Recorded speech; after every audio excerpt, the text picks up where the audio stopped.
お疲れ様です。ひろさんキッチンです。今日はですね、ステンレス鍋でもくっつかない魔法な方法をご紹介します。ステンレス鍋ってカレーの時とか肉炒めるとすんごいくっついちゃいません？ステンレス鍋はよく熱してから調理するとくっつかないっていう定番で言われてるんですけど、その定番よりくっつかない方法を発見したんです。これほんと簡単なポイントでできちゃうので、ぜひご覧ください。はい、それでは実際その方法をご紹介します。まず火をつけて油入れます。煙が出てくるまで油をこう温めます。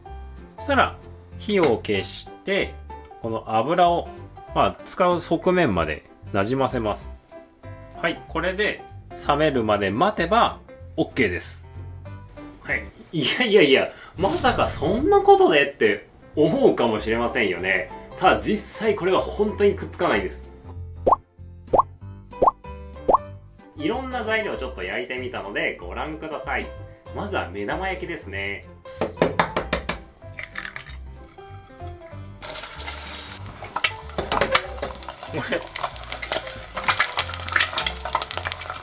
これやばくないですか？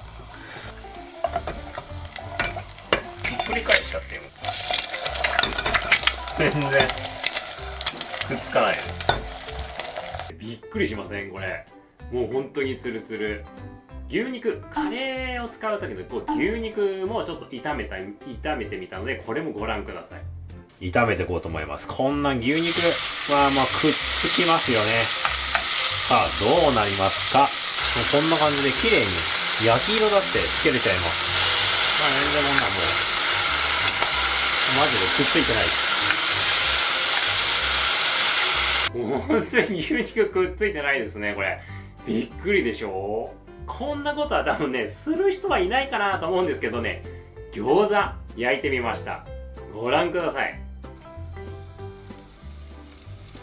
ただ普通のフライパンだって餃子くっつくことあるじゃないですか。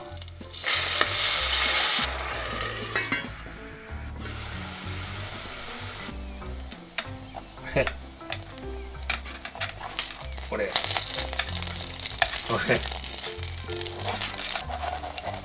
めちゃくちゃ美味しそう。これもどうかな？わあ、すごいですね。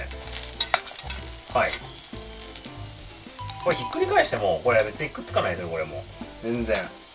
これほらどうです？餃子くっついてないですよね。はい、ではいかがだったでしょうか？本当にくっつきませんでしたね。実はこれ鉄のフライパンでもくっつかない方法なんですよ。それをちょっとステンレスでもいけるのかなと思って試してみたら本当にくっつきませんでした。これあと鉄のフライパンとの比較なんですけど、鉄のフライパンだとこの油膜ですね、これが2回から3回くらい調理しても持つんですけど、このステンレスの鍋だとやっぱ1回調理したらくっついちゃうようになっちゃいます。ステンレスだったら1回こっきりって感じです。毎回やってもらうといいと思います。